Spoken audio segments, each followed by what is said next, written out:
Hello and welcome to episode 16 of the Wrestling Without Context podcast. Join me, Sean, a lifelong wrestling fan, as I take my friend Brian, That's me.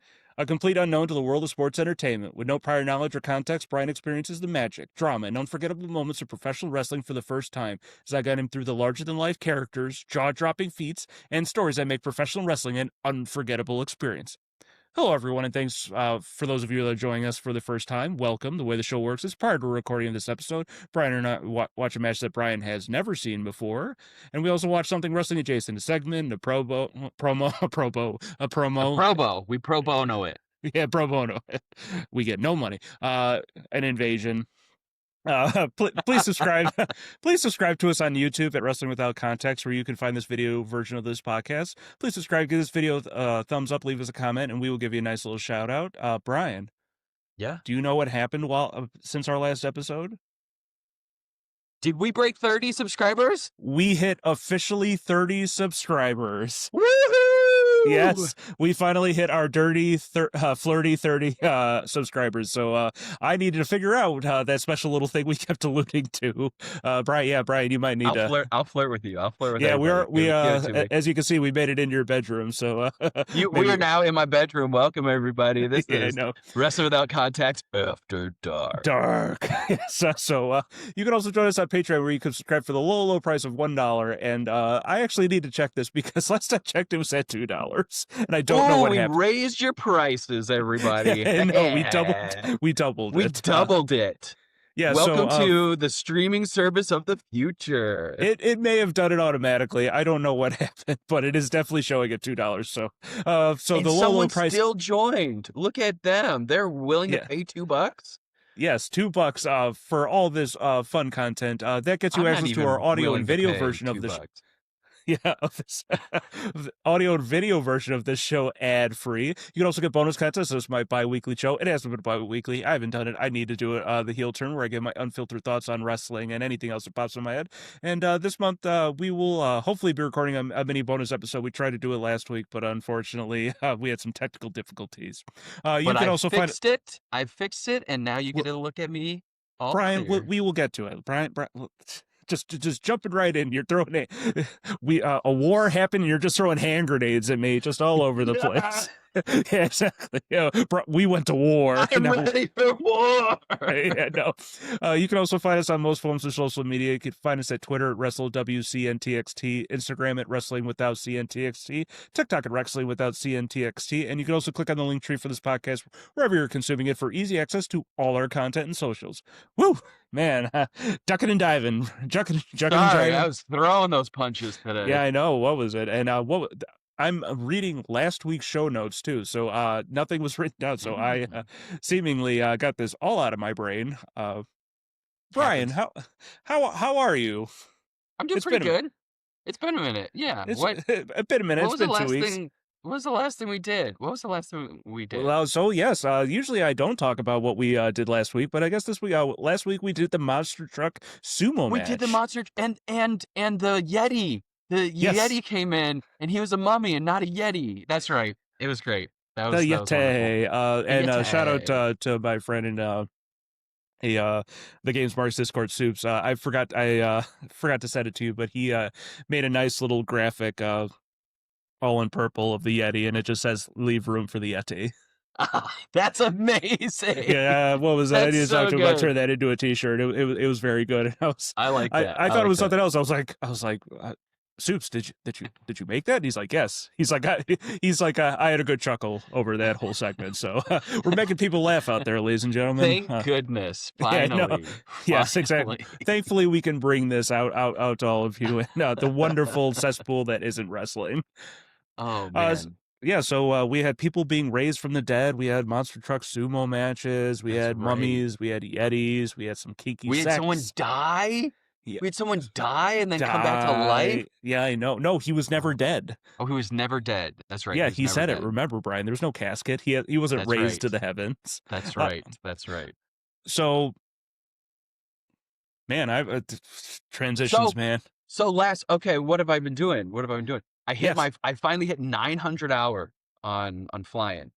So I'm I'm getting close. I'm getting close. What's the number you need to hit? 1,500. Oh, gee.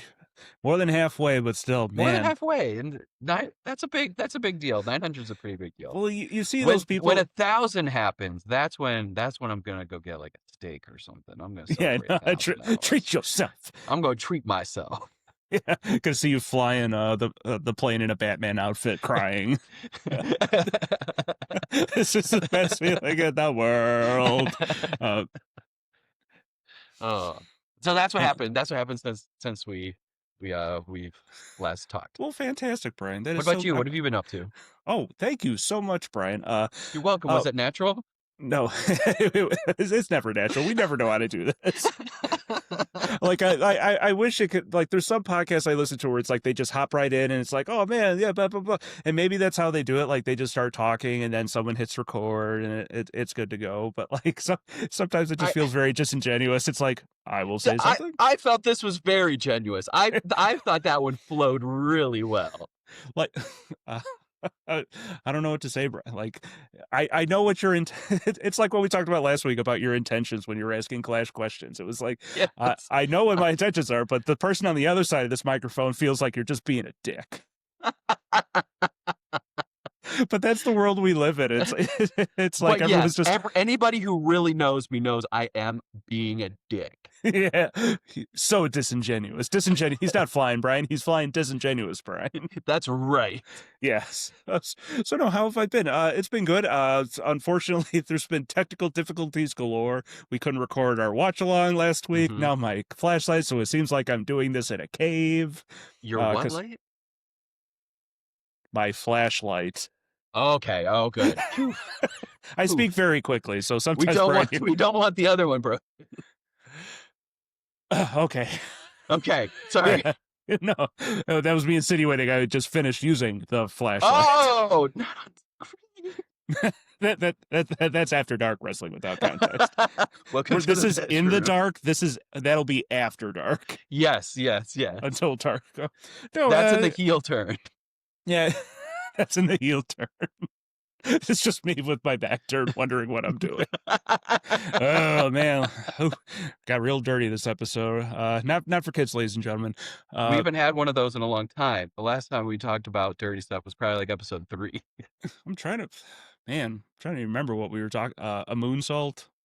Just talk about butts and poop. And yeah, stuff. We were talking about butts and dick salts and all that kind of stuff. So what have I been doing, Brian? Yes. So, I'm like honestly trying to think because like life is just such a whirlwind. Still moving in, still unpacking, still. Are you all done unpacking? We've hit the point where it's just mostly I just don't have time to unpack. Like if I probably will not be fully unpacked until the end of the year when I go on vacation. Especially because there's the next part of the promotional test.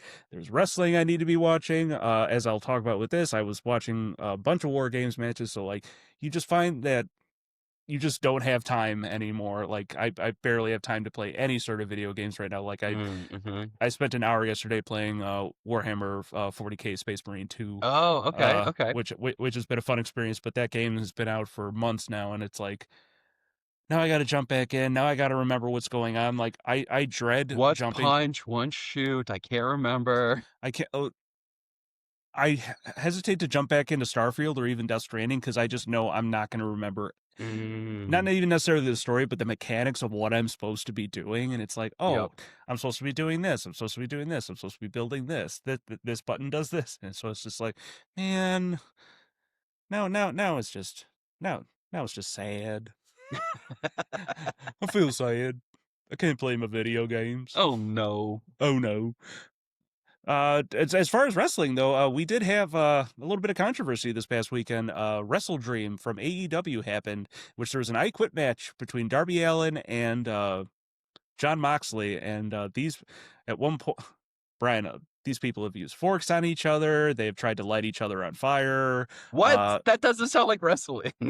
Yeah, hence the controversy. At one point, there was a match, not this one, it was the one prior, where there was Darby had a hole in his ear, and Mox took the fork and then turned it. So he was like twisting it. No! Yeah. So this one, there was a couple of things that happened. Darby got lawn darted from the ring into the announce table by someone.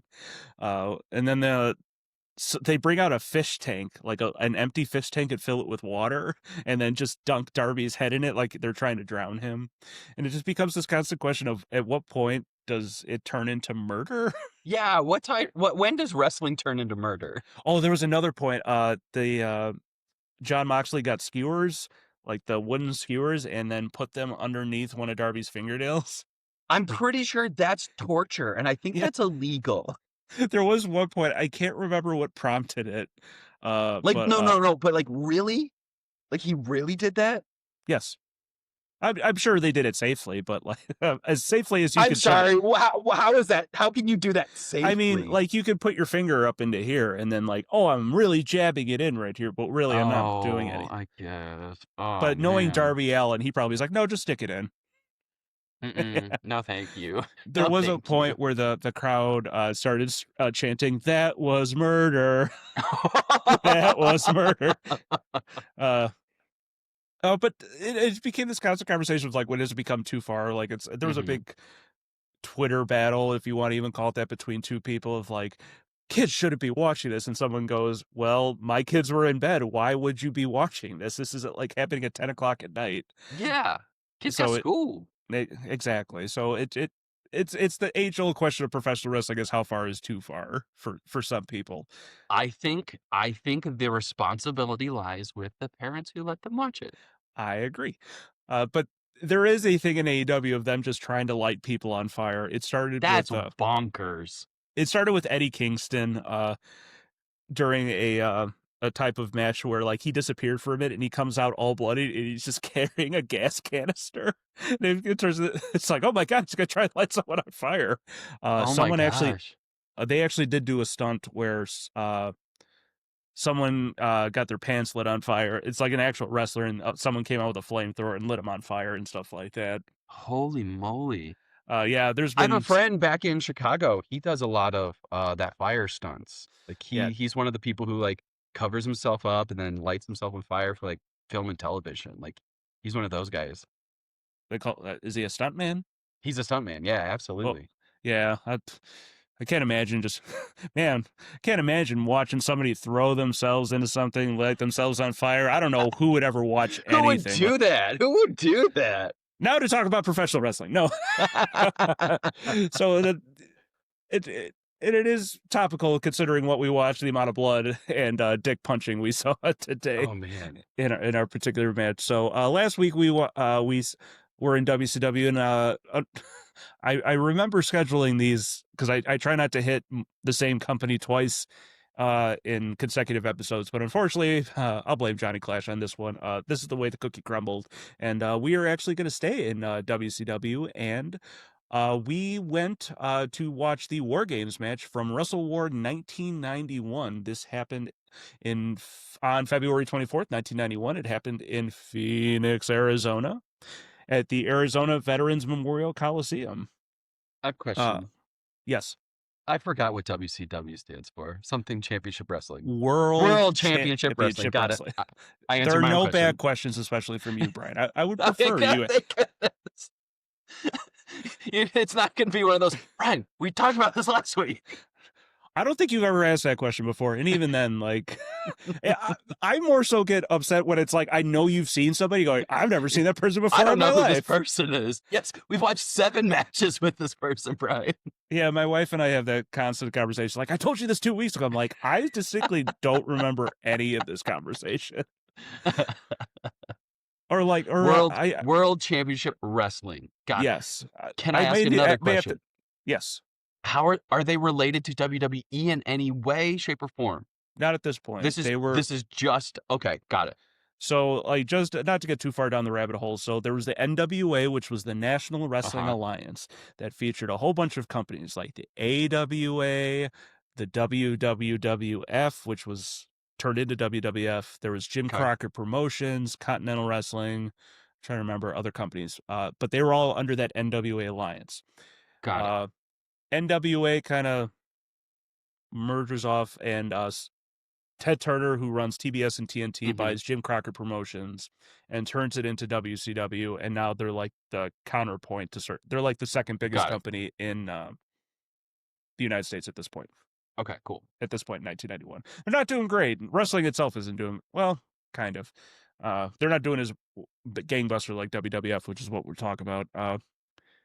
So yes, the card for this show, which is something I like doing. This had a dark match with Eddie Guerrero. See, this is sort of the thing of like, what's a dark match? A dark match is something think of it as like a non-televised match. Oh, okay. So it's meant to like get the crowd up and going and stuff like that. So they're not coming in dark, no pun intended, into the show. So there was a 6-man World Tag Team Championship match between Ricky Morton, Tommy Rich, Junkyard Dog, who defeated Big Cat, and the State Patrol, which was Lieutenant James Earl Wright and Sergeant Buddy Lee Parker. Bobby Eaton defeated Brad Armstrong. I'm not even tend to know how to pronounce this. Itsuki Yamazaki and Mami Kitamura defeated Mika Hanada and Miss A. All right. Miss A by pinfall. Dustin Rhodes defeated Bloody Vandal. The Young Pistols, Steve Armstrong and Tracy Smothers defeated the Royal Family, Jack Victory and Rick Morgan. Terry Taylor defeated Z-Man Tommy Zenk. Big Fan Vader. Ooh, I know him. Yes, defeated Stan Hansen. Stan Hansen, good guy. I'm sure we'll watch him at some point. And Lex Luger defeated Dan Spivey, and the Fabulous Freebirds defeated Doom. Which was Ron Simmons and Bush Reed. And then in the main event, which is the match we watched, we had the Four Horsemen, which was Ric Flair, Barry Windham, and Sid Vicious, and Larry Zbyszko, who was filling in for Arn Anderson, because Arn Anderson had hurt himself prior to this match and couldn't go, so they needed a fourth. But Arn Anderson is part of the Four Horsemen. So this iteration of the Four Horsemen, Brian, it is Ric Flair, Barry Windham, and Sid Vicious. It was originally Ric Flair, Ole Anderson, Arn Anderson, and Tully Blanchard. There are many iterations of the Four Horsemen. I'm sure we'll see many of them. But they were going against Flying Brian Pillman, Sting, and the Steiner brothers, who are Rick and Scott. Cool. So cool.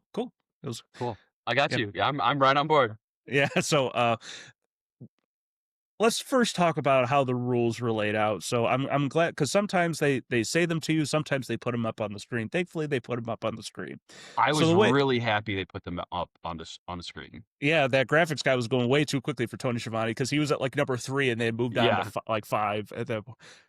So the way the match works is they call them 7 periods. The easiest way for me to describe the way this works is it's teams of 4. 2 people start in the ring for 5 minutes, and then there is a coin flip. I didn't even see it happen. Yeah, so like I said, I watched multiple War Games matches, and I'll kind of talk about the history of it in a little bit. But like, there's times where that you physically see the coin flip, and so I'm sure whatever. I don't know if they're you can never hear who's saying what, but it's like, oh, it's heads. It's obviously predetermined who's going to go where. I'm sorry, Brian. I'm sorry to ruin that for you. That was predetermined. You ruined the illusion for me. Yeah, I used the illusion to ruin your illusion. And the way it works, so then one person, whoever wins that coin flip, that person's team will get to send another person in. It becomes 2-on-1 for 2 minutes. Then every 2 minutes, a new wrestler comes in, and so whoever wins the coin flip gets an advantage up until the last wrestler comes in. There is a gigantic cage that surrounds the ring with a top on it, a very low top. Is that always for War Games, or was that a special one for this time around? So WCW War Games have the top in it. WW has since appropriated War Games recently, within the past 6 years, I should say, and they do it like how you would see a normal cage match where there is no top, basically. Oh, there's no top on a normal cage match. No, there is not, because the point of a cage match is to escape the cage. So you have to climb up the cage and get over the top of it. Oh, here the whole time I've been thinking cage matches, honestly, are from like Spider-Man 1 with Tobey Maguire. Like you just can't get out of it. And so that like this becomes a topic of conversation between wrestling fans of like, how do you win a cage match? Are you supposed to climb over the top? Is it just supposed to? The idea of a cage match is those two people have been fighting one another, and there's always been some kind of outside interference that prevents them from finishing the feud. So now we're going to put them in a cage and no one can get in. Got it. So But do I you think win the person who can climb the fastest is the winner then. But like, could you win by pinfall? Could you win by submission? Oh, okay, But okay. there is something I think a lot of wrestling fans agree on is that sometimes in cage matches there is a side door the way they get in the ring in the first place. Mm-hmm. So sometimes it like you can escape that way, but Got it it. just feels like such a chicken shit way of getting out because it's Yeah. hilarious. Like you'll see the match and then like you'll see someone crawling towards it and the ref will just open the door. They don't And it's chain like, it shut. They should chain it shut. well, that's what I'm saying. Like it's just weird. It's like it kind of defeats the purpose of a cage match. But Mm-hmm. then you do get the nice little You get the sometimes someone shot of them crawling and someone dragging them away or from someone it, and slamming the cage into their head or something like that. ooh, or that. That's more violent. Yeah. So for this War Games match, I guess I can get into history now. So did this conjure any visions of any particular movies for you, Brian? Well, we talked about Spider-Man 1. Yes, but this would have been an 80s movie. Oh, I was not old. I was born in 89. Let's see. Real Steel. Remember that movie with Hugh Jackman and he was No. So like rock this, bop'em sock'em this robot? maybe I didn't phrase the question correctly, Brian. I'm sorry. Did this particular match, not this specific one, but when it was first created in the 80s, was inspired by a particular movie that was out in at that time that the match was created? Roadhouse. You're kind of close. Road is correct. The road less well, not traveled. Road, but like it was the second movie had a road in it. Dusty Roads. Is that All a man? right, That's a I feel man's bad name. now. So this was inspired by Mad Max's Beyond Thunderdome. Oh, Beyond the Thunderdome. Yeah. Okay. I've seen this movie. Yeah, sorry. I've seen this one. All right. That was bad on me. I was not doing a great job of. So Dusty Rhodes, who created this match. Wait, this took place after Beyond the Thunderdome? Correct. So like Beyond the Thunderdome had the idea of the enclosed cage, and then they're like, we're gonna do that. Yes. So okay.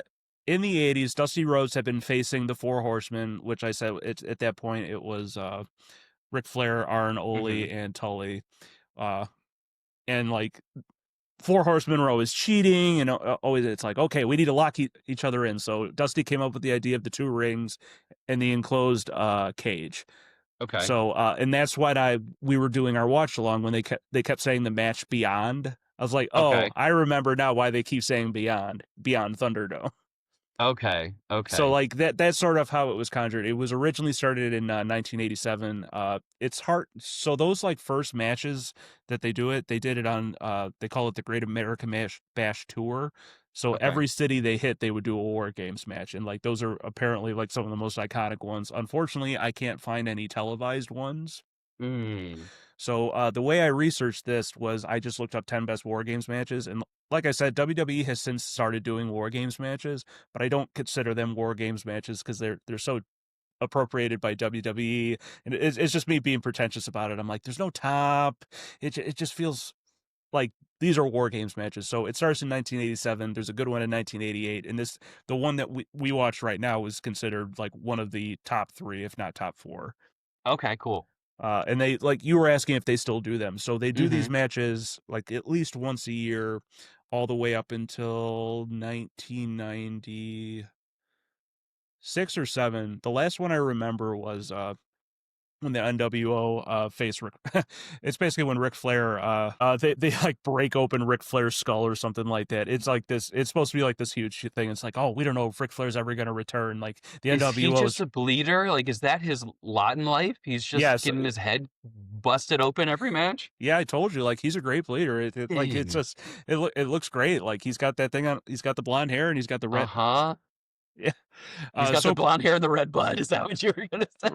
Blonde hair, red blood, as opposed to it's about the red hair and blonde blood, insinuating that there are other kinds of blood. So it usually involves the Four Horsemen. There's always usually like I think the original team was Dusty, the Road Warriors, who are obviously very Mad Max's. Yeah, exactly. I was going to say. who are also known as the Legion of Doom. Amazing. In WWF, one of my favorite tag teams. I'm sure we'll watch them at some point. They're very cool. And I can't remember who the fourth guy would have been.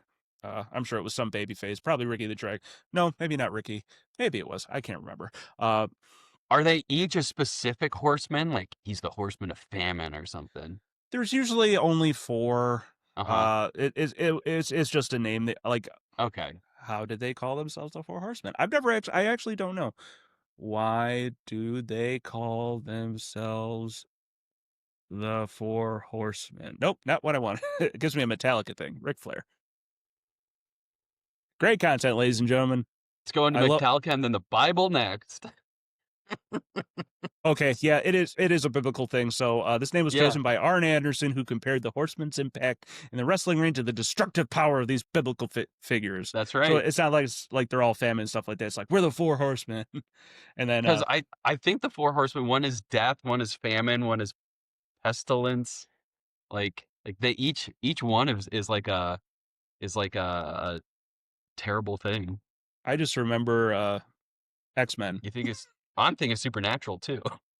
Oh yeah. Oh, it's sidetracking. Gilmore Girls came on the recommended for Netflix, and then I was like, oh, that looks like Jared Palicki, and Morgan's like, that is Jared Palicki, and his name was Sam in the show. Oh, you're like the supernatural crossover. The Lorelai and what's her name? They're fighting demons from hell. Yeah, I know. It was just funny because she's like, how did you not know that was Jared Palicki? I'm like, because he's speaking in way high of a register than he normally speaks, and then we just started going back and forth.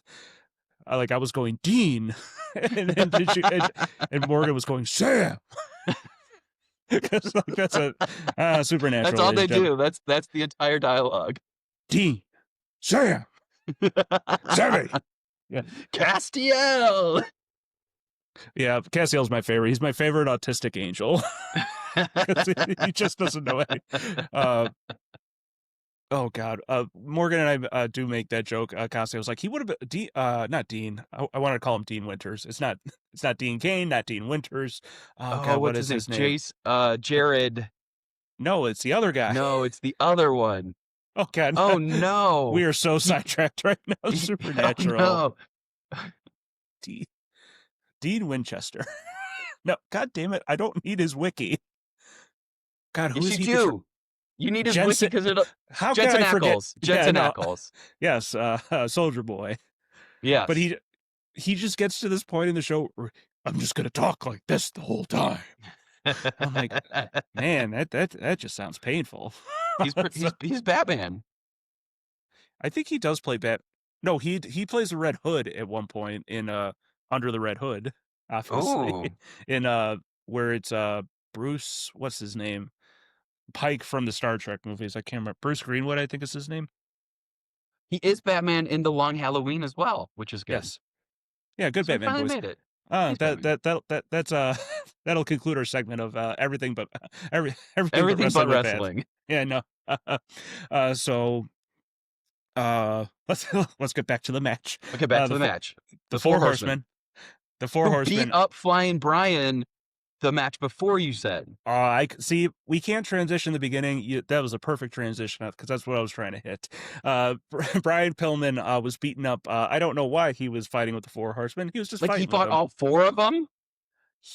I guarantee you, he fought Ric Flair for the title at one point, and then they beat him up afterwards. So Brian has an injured shoulder, which they keep bringing up. So they're trying to 4 Horsemen the heels of this match. They are, Brian. Okay. Okay. Thank God. All right, good. So the match starts off. So Barry Windham's going to start off for the 4 Horsemen team, and then they make it seem like Sting and his team don't know who's going to start. And then Flying Brian flies into the ring, and then the match automatically starts. And he goes crazy. Yeah, so they call this babyface pop. So the crowd goes absolutely insane. What? I'm sorry, did you ask what a pop was? Nope, I just repeated it because it sounded so cool. Yes. He's my soda pop, baby face pop. Boop, boop. the match starts off with Brian just kicking the shit out of Barry Windham. Like Barry is just flopping all over the place. So bad. Yeah, Brian popped real hard for when Pillman grabbed the top of the cage and kicked him. Yeah. It's like, oh my God, you can do that? I'm like, yeah, you can Brian. use the top. All's fair in love and war, Brian.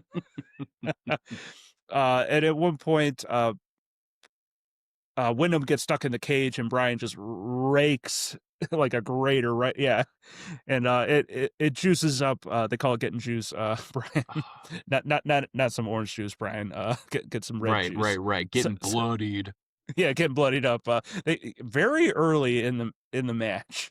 It was so much blood too. Yes, like it starts off as like a dripper, and we were trying to figure out if Barry had cut himself even more just to get even more blood out of it, or because there is, Mick Foley talks about this. I don't know if Terry Funk did it to him, but basically, if you like take your knuckle and you hit the top of someone's forehead very specifically, you can bust them open pretty good.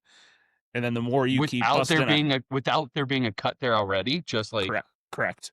I mean, if you're ever in Chicago anytime, Brian, we can try it out.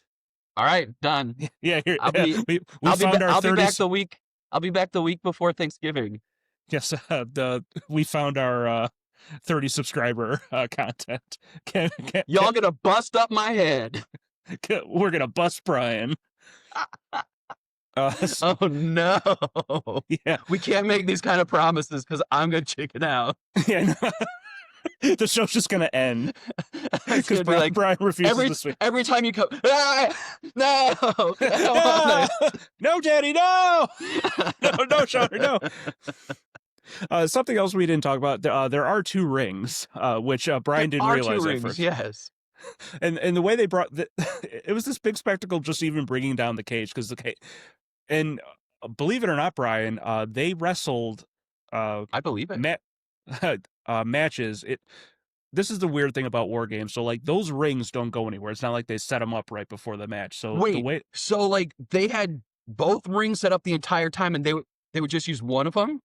Correct. So they would like go back and forth between like one match would happen here, next match would come out, and they do it on the other side. Sometimes they would go back like if you had a 1-on-1 match, they would go back if they were messing around and stuff like that. So. Yes, so there are 2 rings. They are connected. There was a War Games match where I don't know if it was intentional, but they did a little bit of a gap in between. WWE has since put like a connector, so it's like flat basically. But there was a good one where Arn in a War Games match gets his head caught in it, and someone just picks up his legs and keeps going like kunk, and he's like pressing himself up to make it. Yeah, it was pretty funny. I was like, oh, someone should get stuck in that. But at one point, like someone like almost like twists an ankle going through it. I'm like, oh, that's dangerous. I would say. Yeah, it's so the Brian, like we said, beats the shit out of Barry Windham, and we eventually hit our first the end of the 5 minutes, and we get a coin flip that we don't see, but the Horsemen win, and here comes Ric Flair, and he comes in with a ball of fire and starts chopping the crap out of Flying Brian. Yeah, those are some good hits too. Those are loud. That's what Ric Flair is known for. It's okay. Some people don't like him, some people do, and stuff like that. But it's like a very good like I'm gonna chop, because there are some wrestling matches where you can't do closed fist punches and stuff like that. You can only do open hand slaps, and so that's and then as I found out, apparently if you take, I think it's vitamin C or vitamin B and stuff like that, it'll juice up your veins pretty good. So when you get slapped, you'll start to red up pretty good when you get slapped. Oh, okay. Also, I found out gummy bears for the sugar high apparently before a match as well does something. It's supposed to pump you up or something like that. All right, here we go. I'm gonna get hopped up on gummy bears, and you're gonna punch me in the face. Yeah, I know. All these performance enhancing gummy bears out here. Steroids. I have gummy bears. These are just gummy bears. Yeah. So Barry kind of sits this one out for a little bit. He just kind of stands around, waiting for He's like, oh, Rick, you take care of him. I've been bleeding this whole time. And then we get our second big babyface pop when Sting is allowed to come in after the 2 minutes. And Sting comes in like a ball of fire. Yeah. Yeah, like Flying Brian was at a 9, Sting was at an 11. Comes like right in and starts throwing Rick right into that steel cage, and he just starts grating him. And then we get another bleeder, another blonde-haired man with bleeding. Barry Windham has blonde hair, Ric Flair's blonde hair, and they both needed to bleed. Yeah, both bleeders were on the Horsemen. Yes, they were. It's like they wanted the heels to suffer. Well, that's always Ric Flair's thing too. He gets the shit kicked out of him the entire time, and then all of a sudden he seemingly wins out of nowhere. Okay. Brian thought Sting was from Texas because of the red and blue, and a star. It was a big white star. So I thought it was like the Texas flag for a second. I know, but we had watched Vader versus Sting, in which he did. He was wearing. Yeah, there you go, Brian. See, you didn't. That question did not pop up that time. But dude, sir, look, just type in Texas flag. Just type in Texas flag. I'm aware, Brian. Tell me that didn't look like his face paint today. I don't know. Maybe my bias is showing, but I never at one point I thought Sting in Texas at this point. Well, I'm just saying.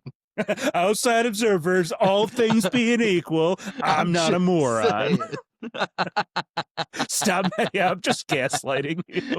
It's like, Brian, what are you talking about? Those aren't. Oh, there's a great meme I saw. Shout to my wife. It's just two people talking with the blurb. Honey, of course you like gaslit. You like being gaslit. Like, oh, that was so good.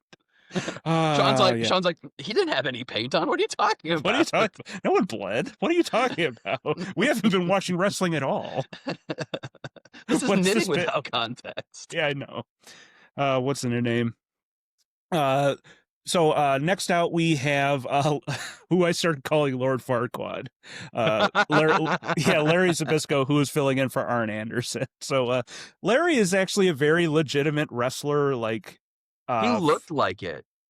Yeah, so he was a little bit. He's on the back end of his career at this point. He'd been wrestling in the 70s and 80s. Was part of a big part of the AWA, the American Wrestling Association, which was in Minnesota and stuff like that. I'm trying to remember I'm pretty sure he went up against Larry Zbyszko. I can't stay. His last name has like one vowel in it. I'm pretty sure it's Bruno Sammartino, who's a very big WWF wrestler. I think he ends up beating. He does something to Bruno. I think he breaks his back or breaks his neck. I think that's what it is. So very famous wrestler, but like I said, he's on the back of his career, but he's trying to keep that 70s hairdo where it looks like he just sort of cut him off as I started making gingerbread man jokes for Flying Brian. Do you know Flying Brian? I know him. Yeah, no. He's married to Flying Brian. And Flying Brian! Doesn't hit as well the second time. Go back and listen to the Patreon. It was more fluid back then. So Larry doesn't do a ton in the match. He eventually gets, it's very funny. You hear someone, there's two actually very funny moments. He gets his money's worth in the match. There's one point where Brian is kicking the crap out of Larry and it cuts away. Then it comes back and Brian is hanging upside down in the turnbuckle. Yes. Larry's like, what happened? It's been 30 seconds. It's like it would just been funny if they were just going back and forth of like in different positions. Like how did they get out of the ring? Yeah, exactly. And then at one point, you just hear someone screaming off camera, and you're like, both Brian and I are like, "Who the hell is screaming?" And then immediately the refs are like, "If you're hearing that screaming on camera, that's Larry Zbyszko." And it cuts to Larry. And it's I can't remember who's trying to do it. He's trying to throw. Someone is trying to jam Larry's head in between the gate or the cage and the ring. And he like has his foot on him. Yeah, exactly. So he's like trying to jam his foot. It's like, my face doesn't go this way. Like I said, there's some cool things, but it just becomes chaos. Brian was very excited that there was a cameraman inside of the ring. Yes, that was awesome. So this might have been the first time they did it. Because apparently before this, the only other time they were doing it, they were filming it from the outside and then giving us the wide shot. So thankfully, it was easier to get some footage from inside the ring. Yeah, that was really nice. I'm also a big fan of WCW used to do it. So they would have the ring and they would put like a step and almost like a little bit of an extension on the side of a ring, and they would give you that action shot of being like ring level as opposed to it being up into the ring, or is it being the hard cameras, which I always thought was it brought you a little closer. Sure. Some WWE and AEW have since tried doing the turnbuckle camera, which I think looks like shit. It's just like a camera in the turnbuckle? It's like if I took a webcam and plopped it on top of the turnbuckle and stuff like that. So they'll try and do like a little bit of like someone's head going into the turnbuckle, and so it's like right there in their face. I'm like, man, that's got to be an awful shot for when they climb up and it's just like zoomed right in their gooch. Yeah, I know. I was about to say, like, oh God, he's teabagging the camera. It's just amazing. Some people like it. It's like when oh God, the Invisible Woman memes all started coming out. with Mr. Fantastic and stuff like that. Look that one up, ladies and gentlemen. I won't get too far into that. We've been dirty enough on this show. So then we get our Brian's first look at the Steiner brothers. So the next person in is Rick Steiner, who is known as the dog-faced gremlin. Dog-faced gremlin? Yeah, so he didn't get to do it in this match, but there are times where he goes down on all fours and barks like a dog. Oh my gosh, what a shtick right there. I love it. Yeah, so him and his brother are legit wrestlers from the collegiate wrestlers from the University of Michigan. And it becomes, he came out with his headgear on. Like, yes. He was ready to go. Yeah. Don't get no cauliflower ear. Exactly. Both Rick and Scott have wrestled in WWF and WCW as a tag team, so they are legit brothers. Their last name is something. It's like, oh God, Rick Steiner, real name. Reichsteiner. Reichsteiner? His name is Rick Reichsteiner? Robert Reichsteiner. Oh, okay. So, so that actually makes sense. I never put two and two together on that one. So he goes by Rick Steiner then, which is like his full last name. Yes. And his brother is Scott. What is Scott Steiner's last name? Well, if they're brothers, I guess he would be Scott. They're brothers. I mean, hey, I'm allowed to. They were brothers. Hey, you thought Sting was from Texas. Yeah, so his name is Scott Rechsteiner. Perfect. So also known as Scott Steiner. Do you think they had to like flip a coin and be like, who's gonna take the full name and who's not? Well, I think Rick showed up before Scott did. Oh, okay. It's not like they're twin brothers or anything like that.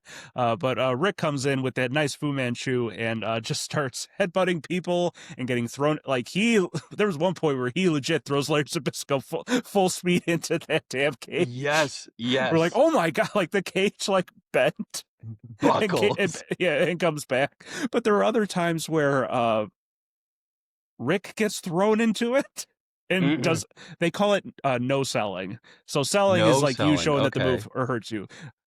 Rick no sold a lot of shit in this match, which is so like he gets headbutted. I think it's him and Brian get headbutted. Brian falls and Rick just kind of stumbles. I had a question. Have there ever been identical twins in wrestling? The one I remember is the Gemini twins. The Gemini twins. Okay. Yes. There's Ron and Don here. Are Ron and Don actually full-on twins? Ron. I'm looking at a lot of stuff. Ron and Don here. Because Eric and Christian? Eric and Christian looked like twins, but they weren't even related. No.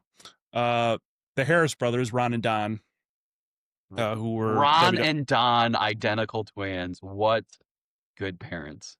Yeah, they were basically like these tall, shaved head, goatee looking guys. Okay.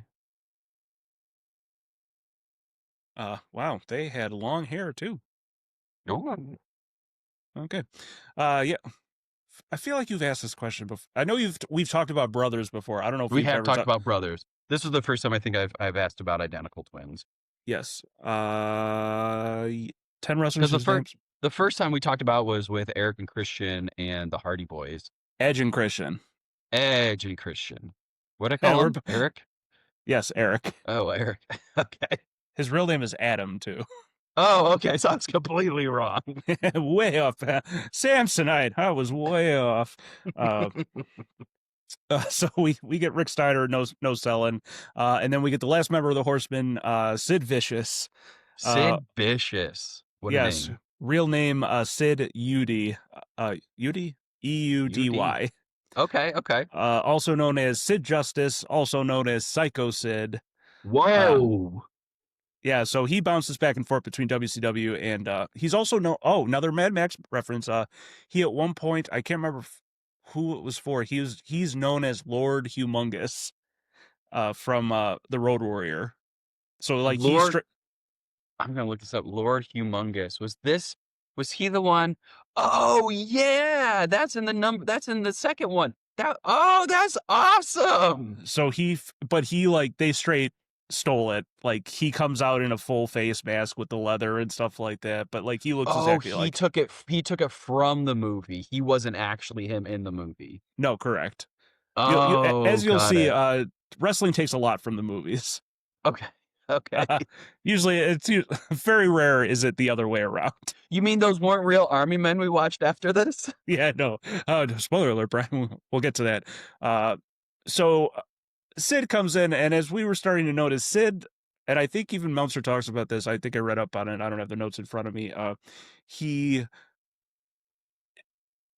There's a very fine line of being able to talk to your opponent of what you're going to do next, but there are times where like you flat out see him like yelling, okay, are you good, all right, let's go, and stuff like that. And so like I don't know if Sid didn't think that the cameras were that close, if he didn't think anybody could hear him, like that there's so much going on. If this was the first time the camera was in the ring with him, that might have not been a thought that he was having. Yeah, but like you should know better. I'm sorry. It was a little outrageous. Yeah, Sid, you should know better. Yeah, you should know better.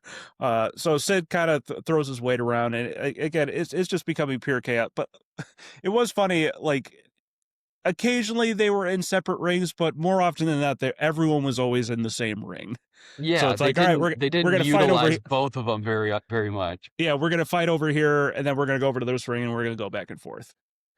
And then last but not least, we get the other Steiner brother, Scott, with his long flowing mullet and their 80s inspired singlets.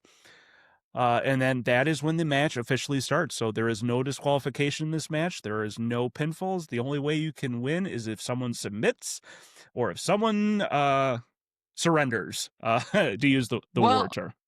Or the ref has final say, right? The ref can call the match. That is the 10th rule that we found out, that the ref has final say on any sort of dispute within the match or stuff like that. The ref can end it at any point. So now I have a question. If the ref ends it, there's no submit, no surrender. Is there a winner, or is it just over? I think that he would have to. I think he would have. He to declares a winner then. Okay. Yes. Man, there was something I wanted. You threw me out, Brian. There's something I wanted to talk about. If only I had notes. If only I had time to write notes for this match. I'm over here just ad-libbing. Yeah, so it goes. The match like continues because sometimes with these War Games matches, you'll see that like a lot of the match happens before that last person gets in, and then it's maybe a couple of minutes later that something else happens or something like that. Oh, but this one, like, I have a thought then. I thought, so the match doesn't officially begin until all 8 of them. So no one can submit or surrender before everybody's in the ring. Correct. Oh, I watched that whole match and didn't even think about that. Oh. I thought someone could have just called it. I'm done. I'm done. Oh, tapping out. I'm done. Yeah. I know there's only 2 of us in this ring, but I'm tired. What was I think the thing I wanted to talk about was the amount of times Ric Flair punched guys in the dick in this match. Yes, there's so many. Oh, that's below the belt. And as Jim Ross constantly said, it doesn't matter. There's no DQ. Also, although, did you know Brian's from Cincinnati? Oh yeah, it took the worst right out of my mouth. Jim Ross loves talking about. So Jim Ross loves professional football. Probably should have been a professional football like commentator. With the amount that so there's another wrestler, his name's Dr. Def Steve Williams and stuff like that. And it's like if you have any any sort of professional football background in your career or have some kind of collegiate wrestling, like he talks about the Steiners being University of Michigan, stuff like that, Jim Ross will not stop talking about it. Because he wants to legitimize everything. And that's how Jim Ross views it. It's like, this guy's a legit like athlete and stuff like that. And it's like, I know, but it seems like your pants are off when you're talking about it. Oh, sorry. Like, exactly. Like, he has his own flashlight when he's talking about these things. So you brought it full circle. Thanks, Brian. You're welcome. Yeah, you threw a bomb up in the air and I eventually caught it. So Scott's the next person in, and then they have to set up the 4-person figure 4 leg lock, where all 4 members of Brian Pillman's team lock the 4 horsemen, or the 3 horsemen and Larry 3 horsemen and Larry Zbyszko. The 3 horsemen and Larry. Larry.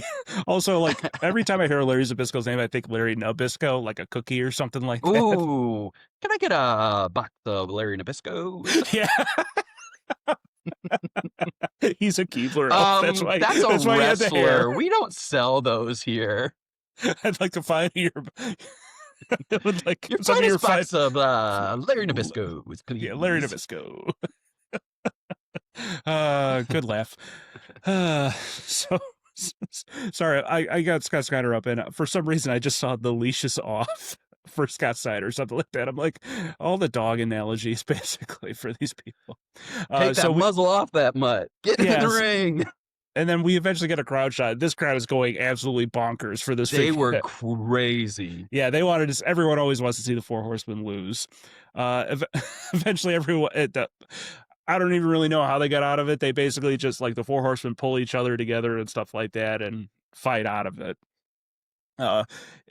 Eventually, we see Sid Vicious trying to look around, looking for Brian Pillman. Like, oh, we got to finish this up now. Yeah, exactly. So Brian and Sid start going after one another, and they 4 horsemen are working on Brian's shoulder the entire match. But eventually, Sid starts beating on Brian, and then we get this. Sid tries to powerbomb Brian, and unfortunately, he forgets that the top of the ring is there. Yes, because he should have known better. Sid should, this is the theme of the episode. That's his entire career. Sid should have known better. So he doesn't realize it, so he picks him up like for a normal power bomb, but he can't get a full extension on Brian, so Brian's legs clip the top, and he just drops him on the back of Brian's neck. And Sid just drops down, puts his hand on him. You see him mouth something, and he just probably is like, I'm so sorry. I'm sorry. And so he's like, oh, well, that looked like shit.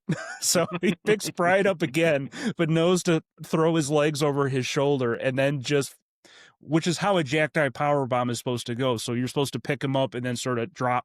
It looks really cool when it's done to perfection, but he basically just like drops him onto his back, and Brian just hits the back of the mat. He's like, done. Yeah, I'm done. And then we get a run in, which is something I don't like with these Hell in a Cells and cage matches. Is when, like, the point of the match is to keep everybody out. Why are we letting other people in? Yeah.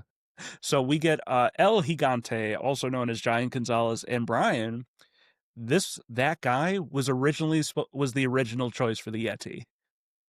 He was. Yeah, so that's the guy that they wanted in the suit but couldn't get. He would have been a great Yeti. Yeah. He's huge. Yeah, so he is a very tall wrestler, but not a very good wrestler. He eventually goes to WWF as Giant Gonzalez, and they put like, maybe we'll watch it for like a special episode or something like that, where he's they put him in like a muscle suit, like like a rubber suit almost. No, it's like painted on. It's not even like George Michael in Arrested Development, where he wears the muscle suit with maybe and stuff like that. It just looks so bad. And he's he has to face the Undertaker, and the Undertaker can get a good match out of anybody, and he like just couldn't do it and stuff like that. It's like, so apparently being tall does not mean you are charismatic or good. I can't remember when the match was, but there's a match between the 4 horsemen and a babyface or something like that, and they have Giant El Gigante handcuffed to another guy that can't interfere in the match. Oh and they're no. like sitting on the ape. They're sitting at the entrance, and it's like they're sitting in two chairs, and the guy keeps trying to get up and go away, and Johnny just keeps pulling him back. So Like, no, he come was back. basically, yeah, he was basically a good prop. But unfortunately, El Gigante is allowed into the match, and sees that Brian, who they were billing as this unstoppable force going up against the Four Horsemen, Brian can continue, and El Gigante gets the ref to stop the match. And unfortunately, Oh, he gets that's why the ref calls it. I didn't understand that El yeah, Gigante had unfortunately, we him were call the talking match. over it, so you didn't get to hear what the commentators were saying and stuff like that. So I Got can it. only imagine how it read to the crowd of what Sure. actually happened.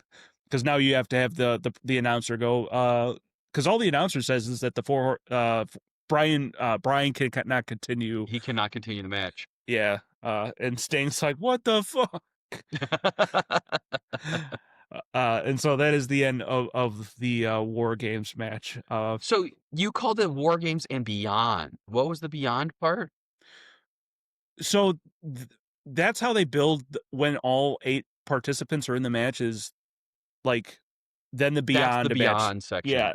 Oh, the War Games Yeah. is leading up to it, and then Beyond, however long it takes. Oh, there are those coffee mugs. Got it. Yeah. Oh, So here's the Beyond section. yeah, better than the Family Guy joke. Oh, it's better than that Beyond section where he goes tumbling through space. Oh, there are those coffee mugs.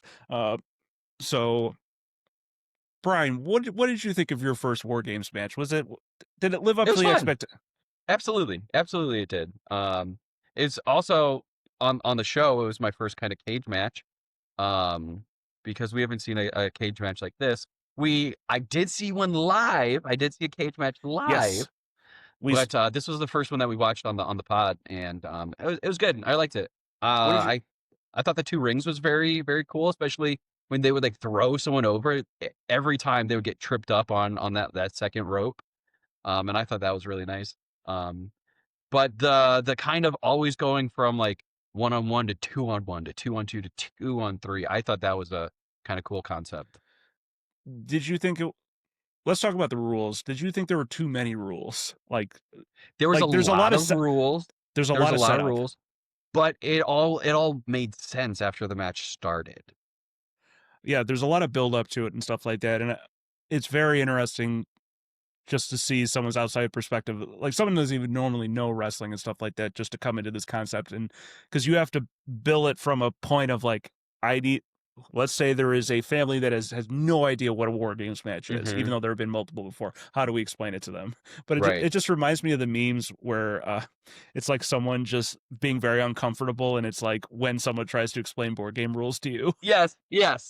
Like, it's like, okay, so I take 2 of my dirt tokens and they become a farm, but I can't use the farm because I don't have any chicken coops. So then I have to turn it into a wood pile. It's okay, great, we get it. Brian, have you ever played the horrible game 7 Wonders? No. Do I want to play it? No, you don't. I refuse to play it. 7 Wonders is by far... We found our bonus content! I told... My wife tried to play with like a group of friends, and there's like an in-game economy that I just wasn't getting, and I'm like, this is so stupid. I don't get any of this. And I'm like, just flip the board game over. I'm like, man, stuff like that. Dumb. So, my wife's group of friends that I also hang out with are big board game players and stuff like that. And it's always like, let's play this obscure game we haven't played in 7 years that has like a thick book of rules and stuff like that. And there's always like some kind of controversy of us having to like. There's like a great consult the rules now. Well, have you ever played what is it called? Betrayal on Haunted Hill or something like that? Yes, I have. I do like that one. But that one is like, there's so many different scenarios where it's like, well, wait, it doesn't fully explain how this monster thing is supposed to work. So it's like you end up just arguing about it. You just make it up. Just be like, well, we're going to do it this way today. Well, they're the type that are like, no, we need to do it correctly. No, you just got to be like, okay, what's the best thing? What's the best thing for a story? What's the best? What's the most interesting choice? So there have been points where like they're going through the rules and they're like, Sean, do you get it? Are you picking this up? I'm like, just play it. I swear to God. You're like, nope. Let's just get to it. It'll make more sense when I do it. Yep. I'm also a visual learner, so if I watch someone do something, I'll figure it out. But like, Mm-hmm. if you tell me how to do it, it's like, well, you got to put the thing in the other thing, and then it's got to put the like. I love Lego directions. It is so Oh, simple. yes. Lego directions versus what's the other one? Power Brick? No good. Yeah, I just did one the other Dupla day. block. Dupla block. Duplocks or whatever the hell they're called. Okay, I just did one, and it was like not only did it like wrote, it showed you what you were going to be building, what Mm-hmm. section, and then it highlighted because like it was a lot of flat pieces on top of flat pieces, and it showed Yeah. you. It was like, oh yeah, trial and error. I can only imagine what Legos were before. uh, Legos have oh, always had great directions. I remember them when I was a kid. yeah. Uh, so I talked about like all the war themes. This is 1991, so this is the height of the Gulf War. I had to look this up. At this point in WWF, we had Sergeant Slaughter, who was an American icon and patriot, Of course. going up against Hulk Hogan. Sergeant Slaughter had turned to the dark side and was basically like this Iraq sympathizer, Iraq Middle sympathizer, Eastern. basically. Yeah.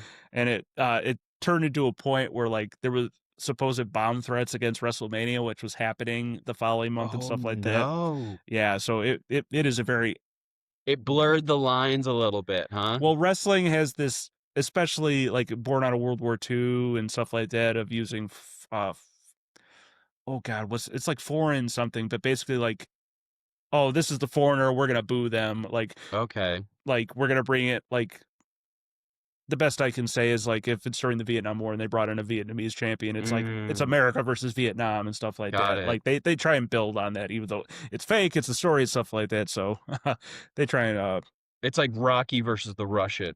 so the one big one that I can remember that like Cal Drago. That's his name. yeah, oh yeah, so oh yeah, bringing in the Russian. That Yep. perfect example. I don't know why I couldn't think of that. Got it. Uh but yeah, like at one point for WCW we had Sting's Squadron. Like they just try and throw a lot of I'm trying to remember Hulk Hogan at one point. I think it's in Hogan's Heroes. yeah, exactly. He comes like basically they're coming on full army regale and stuff like that. But this one it was Okay. just like, oh, we're just gonna come in and do They're just wrestlers. yeah, we're just wrestlers. We're just wrestlers. We're just Uh, wrestling. so yeah, that was our first War Games match, and for those of you at home, while I was showing Brian around the I was showing Brian around the Peacock Network. As I Yeah, was, there's a little button. yeah, exactly. That Brian has never clicked on. uh, I own Peacock. Ryan can't find or Ryan. Brian can't find the button. Can't find my B. Yeah, can't find my B. I'm just Ryan now. Oh, sorry. Oh God, I took the B away from Brian. Flying Brian Ryan without the B. So that's a great vine. It's like a kid. It's like a kid doing like he's playing both characters. It's like a kid introducing himself. It's kind of say, "Hi, my name is Brian without a B, and I'm afraid of bees," or something like that. He's like, "Where's the bee? There's a bee," or something like that. I didn't do it. I didn't do it just. It's So better. yeah, It's better than being called Brain, though. I once got birthday card from my own family member. It was addressed to Brain, and I was like, "Come on, you don't even know my own name." it's Pinky Ryan at in least the sounds like brain. my name. Pinky in the brain. One knows wrestling, the other is brain. Zoinks. uh, so that'll finish up our war game segment. So I wanted to keep with the war theme. So for our everything is wrestling segment, we got to watch D-Generation X invade WCW. Uh, yes, Brian finally now has context to what the suck it chants were actually coming towards. Yeah, so this takes place in April 1998. So this was filmed I'm trying to remember exactly. I should have done some more research on this. I'm pretty sure WCW was in the same town that they were, and someone had the bright idea. It's like, let's go over there, and because they were calling it the Monday Night Wars, because Nitro is beating WWF in the ratings and stuff like that. So someone had the bright idea. It's like, let's go over there and pretend to invade them and stuff like that. So, So this wasn't like the night of the match. it was filmed prior. So Okay. WCW is about to put on their show, and they're filming during the day. Okay. So we get the members of D-Generation X, who at this point are Triple H, Badass Billy Gunn, X-Pac, Sean Waltman, China, and Road Dogg Jesse James. They are standing in front of a military vehicle driven by some unknown person, because I'm sure they didn't trust them to drive it. And it's barely trusted them to hold the weapons they were holding. Yeah, so we get Billy Gunn holding up a bazooka, and he dropped in between his legs, and he's told to drop it. Like, a lot of dick humor in all this. Like, it's 1998 at this, or 1997? No, it's 1998 at this point. So a lot of dick humor, and it seemed like they were just like someone was just like trying to film them and trying to go, all right, just go, and stuff like that, because it seemed like they didn't have a script. Thing. Yeah, people were just talking. People were talking out of turn. Yeah, they were laughing like throughout the entire segments. It's like they knew their points they had to hit. And there was a lot of, we're gonna go there. Where, sir? Down there. Like, and China's just standing there. She's basically a statue, a cigar store Indian is what I wanted to call it. She's just standing there, not selling any of these jokes, basically, which was her stick at this point. She was actually Triple H's bodyguard at this point. Oh. Yeah, so it was a very cool concept where a female bodyguard, because she's this big jacked woman, is just standing behind him with her arms crossed and stuff like that. And Triple H was kind of a wimp when he starts using her as that. Oh, okay. So eventually they're like, he's in charge of WWE now? Yes, he is. He is their COO. Yeah. So that's sort of the thing. It's like the person that did all this childish humor is now he's head of creative, basically, for a multi-billion-dollar company. Cool. So they're like, all right, we're gonna go invade WCW. So they all get in the Jeep, and they drive away. Mobile. Yeah, the DX mobile, basically. And they basically film a whole bunch of segments outside of the arena and stuff like that, where they're interacting with fans. Triple H has a megaphone, and he's like, we want to speak to Eric Bischoff. The crowd doesn't really know what's going on and stuff like that. They try and get in the building, security's pushing them off, and eventually leads up to this big portion where they actually are egged on to drive the Jeep all the way up into an entrance where WCW sensing closing. And they're like, don't close it, and stuff like that. And you can kind of tell they're like, what do we do?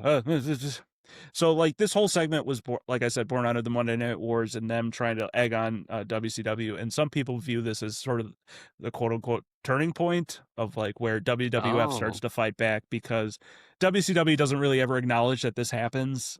Like some people are like, what? Because Eric Bischoff, who's the one they were calling out, who's the executive producer who's running WCW at this point, like, why didn't you go out? And he's like, I didn't think of it.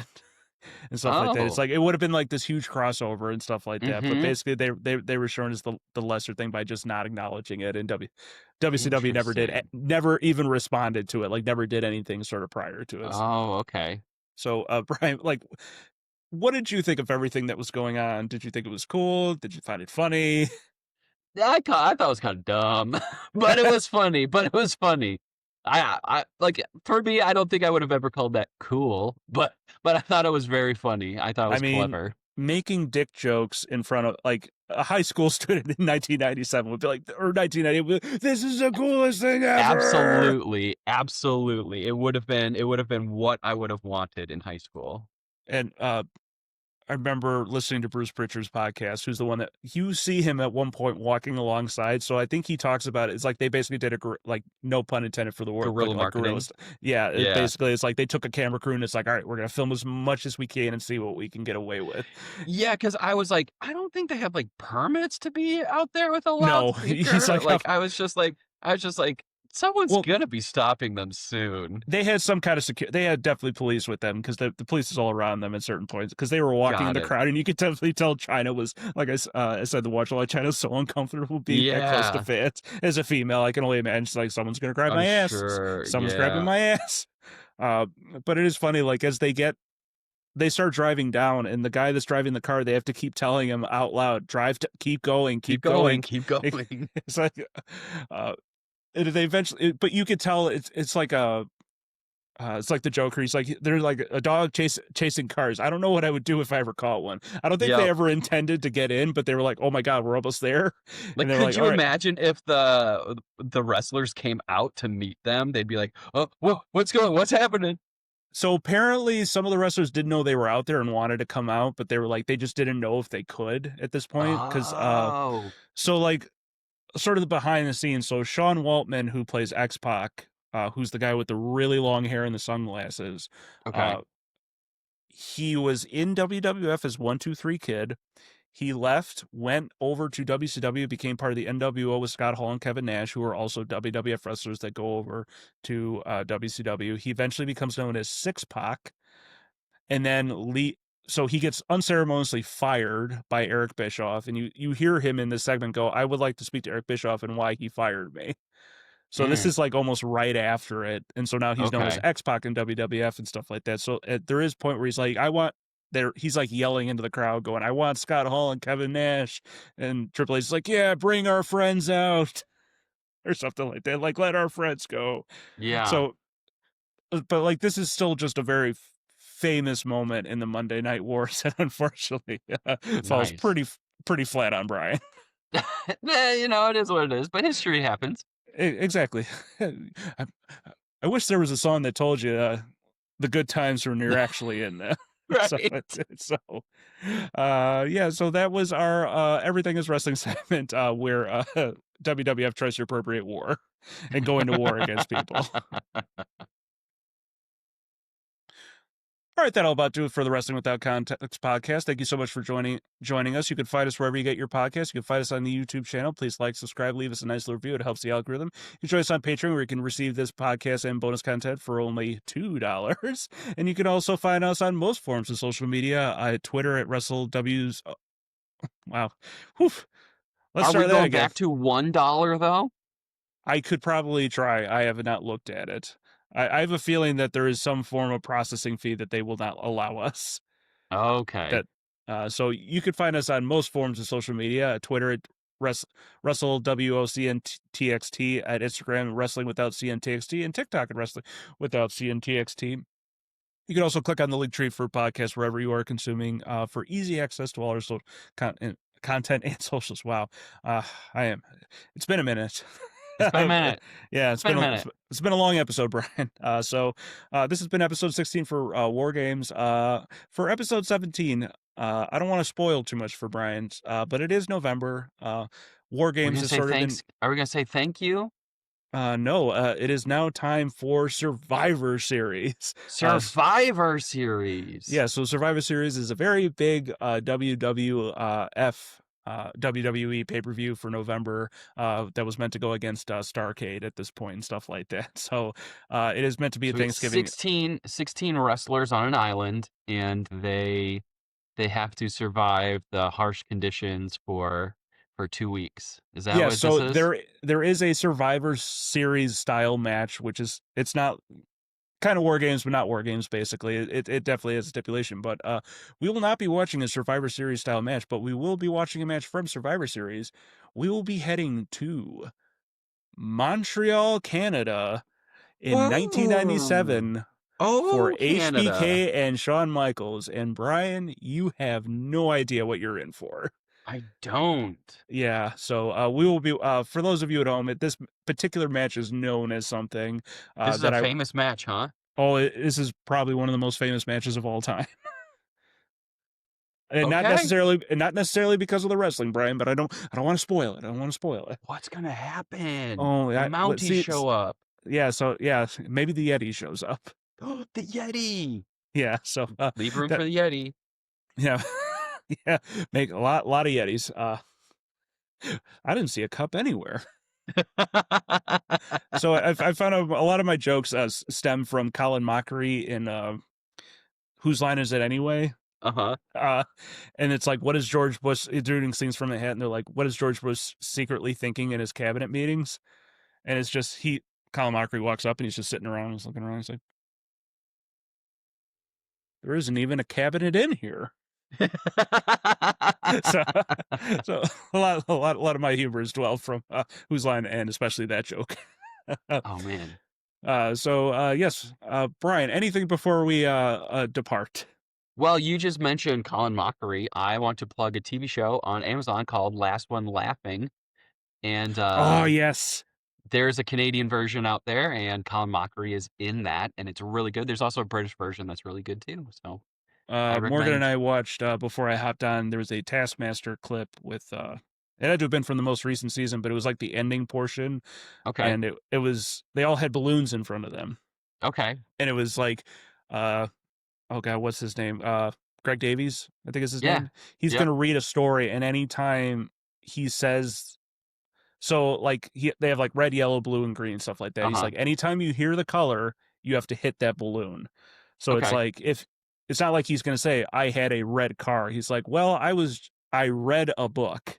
Sure. Okay. So like you would have to uh there was one point where he's like, I had to yell oh at him or something like that, and no one got that it was Oh, that's yellow. so And they were like, smart. and someone was like, that was not yellow and stuff like that. So Taskmaster. So good. Yes. How's Ghost of Yotai? It's good. It's done. I beat it. Did you like it? It was great. I did like Oh it. my I liked it a god. lot. I'm just waiting for New Game Plus here, so They don't it it's didn't always come with New Game interesting to me Plus. that yeah, it always interesting to me that they don't start with New Game Plus. It feels like the easiest thing they could have done. Ghost of Tsushima didn't have it either at launch, so I don't think most of them do. mm-mm. It's just odd, but it's like, hey, do you want all your weapons? Here I you would go. love to play it again with all my controls. Yeah, I completely forgot to talk about this. So I've been talking about this for weeks now. I don't know what got in me, but I looked at my Shogun. Oh, did you finally finish? Yeah, so I was at 22 hours, and I was like, I have 2 hours. Today I'm gonna just put it on, and I Uh-huh. eventually just blew through it. Yeah. And let me tell you, Ryan, I've never kind of liked a book and never want to recommend it to anybody. That book was so long, and it talks about the build up to a battle that lasts a page. It's the last page. No. Yeah, and I'm like, what? Because like I'm hitting like there's 30 minutes left. I'm like, they haven't even fought yet. Like Uh-huh. I don't want to spoil too much. And there's been like so much that happened, and he's like gone sideways and back and forth and stuff like that. And it's like nothing's in linear order. So like the whole premise is like whether this character really wants to be Shogun or not, and then Mm-hmm. like you don't find out his real intentions until the very end of a like 1,500-page book. Yeah. So I just called it a lesson in edging. It's like, oh, we're gonna fight, we're gonna fight, we're gonna fight, and it's stuff like that. It's like people get jerked, like not literally jerked around, but it's like, oh, you're gonna do But this, but also but literally jerked around. and then it's yeah, exactly. So like I said it before. I'm like, I don't know how you could do a season out of this. You feel like you could do a full book. I'm like, oh, there's multiple seasons you could pull out of this book. There's so much that just doesn't happen that they I'm allude to. I'm pretty sure the season of Shogun is the full book. Yes, I'm it pretty is. yeah, okay. But like they're like, we're gonna do season two, and it's like, yes, there's like a whole bunch of stuff that's supposed to happen that like he's Oh. like, because basically like I'm very interested to see how they do the show. I know this episode's running long at this point, but hey, it's my show. A lot of the book deals with how people communicate when you don't speak each other's languages and stuff like that. Uh-huh. So a lot of it is from people thinking what other people are doing and stuff like that and not fully understanding what's going on and stuff like that. But like you don't get the main his name is Toranaga, Uh-huh. his true intentions of what he fully wants until the end of the book. Like you don't really get the book from his perspective until like the last, Oh, and he interesting. like Okay. disappears for like the last third of the book. It's so frustrating. I'm like, Oh. and he's like one of the more interesting characters, and you're Uh-huh. spending time with. And they'll like introduce people and then they'll kill people and stuff like that. It's like, oh man, come on, and stuff like that. So it, but I'm like on a kick now. I finished the second book of the Murderbot series, which I thought was Oh, fantastic. so good. Yep, absolutely. It was Murderbot's so wonderful. it was so funny. Have you read the second book? Yeah, I've read the first 3 of them. I just love it. It's like the end of that book ends with like none of this would have happened if you just would have given them the money. Yep, absolutely. I loved how he called the research transport art asshole research. Yes, yep. I was like, oh, that's so good. I hope Art comes back for book 3. I'm like, this is so. It was like very interesting from him going from. It's like Ron Swanson. He's basically Ron Yes. Swanson as a robot. He's like he goes from not wanting to talk to anybody. It's like, well, I need this person. It's like, well, can I have a job at the federal Parks and Rec, please? Yeah, it is very. It's so good. If you haven't watched the show yet, I'd recommend that too. There's so many shows like this, a lot of Apple shows like Murderbot, The Murderbot's great. Studio. Yep. What else? I recommend. There's another robot show on Apple. It's called Sunny with Rashida Jones. I was gonna say, I think that one. Unfortunately, it got canceled after one season, but the first season was still really good. Yeah, it seemed like a good premise. There's a bunch of stuff Apple kills it lately. Yeah. Bad Monkey. Watch Bad Monkey on Apple too. Also based on a book series. Mm-hmm. Oh God, there's something else coming out. Whatever. We'll figure it. But yeah, we'll get Slow Horses is based on a book series too. That's another one I want to watch. I love Gary Oldman and stuff. Man, so much good stuff coming out. So much good wrestling and so much good TV and stuff like that. I'm about halfway through the book Way of Kings from Brandon Sanderson right now. That's really good. I told you, like, that's another one. That was the Shogun book where that first couple pages, I'm like, I don't know what's going on. There's so much going on. The text is so small. Mm-hmm. But I made the text a little bit bigger on my iPad. I can just like bump it up a little bit, and then I can. I need the book in my hand. I need to be but like sometimes it's like you're just can't get open. Or you're trying to get to the edges, and your thumbs are starting to strain and stuff like that. Especially so. Whew, man, we talked about a lot today, Brian. We talked about. We got a lot. We didn't. We had to catch up. Yes, we had to catch up. We talked about. Can't even remember. Well, we talked about fleshlights. We talked about war games, and now we talked about books and video games and stuff like that. So it's always a fun time when you're with us. So thank you all very much for joining us, and please join us next time. Next time. Bye. Bye.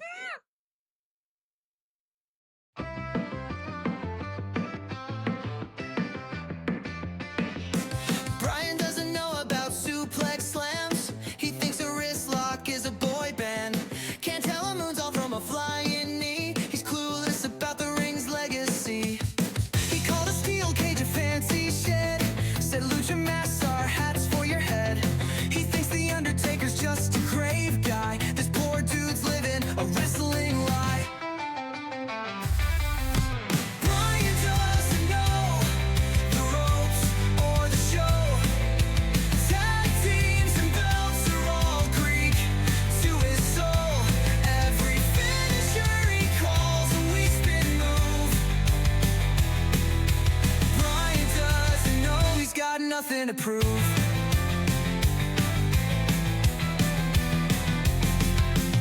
Missed WrestleMania 4 and in class. Confused a pile driver with a chair to crash. He thought kayfabe was a type of pie. Stop pretending, kid, we all sigh. The crowd chants loud, but he's writing checks. He thought a headbutt was just bad next. We tried to teach him the world of the ring, but Brian shrugs off everything. Brian doesn't know the ropes or the show. Tag teams and belts are all Greek to his soul. Every finisher he calls a weak spin move. Brian doesn't know he's got nothing to prove.